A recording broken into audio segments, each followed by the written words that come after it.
Well, it's becoming all too familiar. A text claiming to be a friend from out of town or a call from the CRA threatening legal action against unpaid taxes. Joining us live with tips to help you stay better protected from would-be fraudsters is Jeff Horncastle with the Canadian Anti-Fraud Centre. Jeff, thank you so much for joining us this morning. Hi, Tammie. Happy to be here. We'll start off focusing on those text messages that we often get. It appears that there is an uptick, but is there an increase? Are you seeing an increase in those text messages?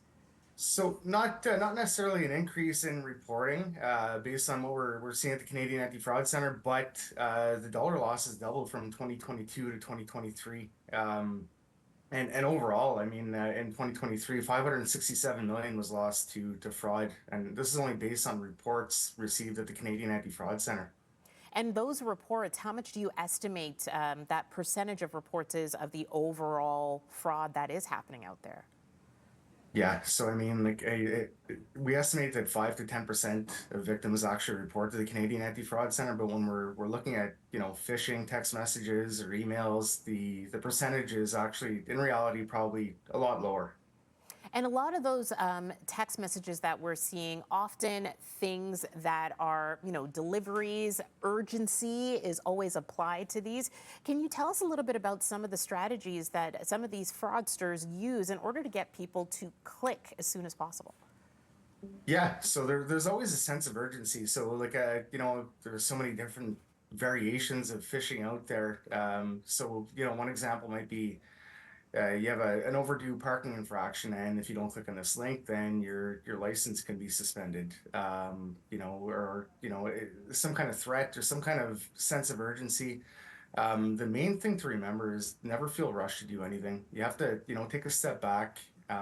We see that phishing, specifically victimization, happens very quickly. So, your mind might be on something else and you're not thinking clearly, and you click on the link, and then you're, potentially infecting your device, right? So, with everything, always take the time necessary.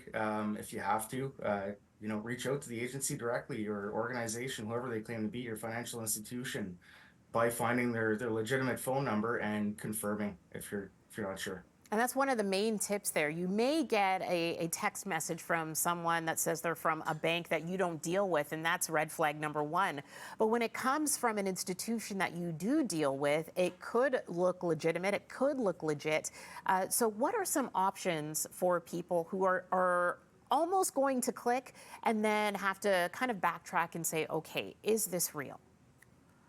Yeah, so the main thing is, and we have to remember that now with our information being so, it's out there in the cyber environment, right? So remember, like, some phishing campaigns are actually including some of our personal information in them. So last month there was a variation of a CRA phishing text message that actually included the social insurance number of the target. So they're always trying to find new ways to trick you.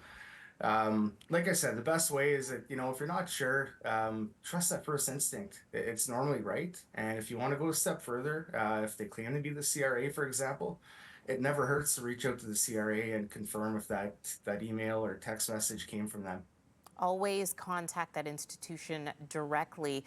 We talk a lot about AI, artificial intelligence. How are fraudsters now using that in order to try to infiltrate your information and potentially get money from you?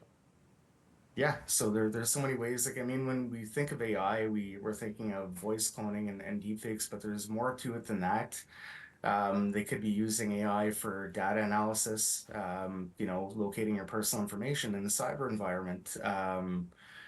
Bots have been around, but now with AI being, implemented into fraud, these bots are more sophisticated than they were in the past. So you might think you're communicating with a human, but in reality, it might be, an artificial intelligence bot that you're communicating with. And some of the tips that you say people should look out for, the red flags when you get the text messaging, you mentioned some of them, like, be wary of simple things like spelling mistakes. There are things that you can see in the text itself that really should trigger that reaction to stay away. Right. So spelling mistakes, not always the case now with AI, but it definitely is something to keep an eye out on. I mean, we think of emails where For the most part, they'll address you by the first part of your email address. So, for example, my name is Jeff Horncastle. It might be hello Jeff.Horncastle if that's the first part of my email address. So something to watch out for. Um, Spelling mistakes, like you mentioned, it never hurts. Wherever possible, set up multi-factor authentication, or and that protects you. So in case you do click on a link, whether it's a social media message or a text message, then at least you have that extra layer of protection if anything does happen. Remember that the Government of Canada, Service Canada, Canada Revenue Agency, or even the provincial government will never send you funds by text message. So remember that, whether they're offering you some kind of a benefit, because we know that the fraudsters capitalize on any new benefit that's announced by the government. We saw with the Canada Carbon Rebate, where fraudsters are trying to pretend that a payment's being sent. So just a few tips to protect yourself. Of course, there are different tips that we share based on different variations, because we do document about 30 different types of fraud at the Canadian Anti-Fraud Center. But overall, I mean, never feel pressured to do anything, never feel rushed. And we see that, if you have to take 5 minutes or 5 days to analyze what you're receiving, then you'll protect yourself from being a victim. And report it as well, just so that you are aware and everyone is aware of this increase in fraudsters getting a hold of that money. Hopefully the message will spread even further for people not to click those links.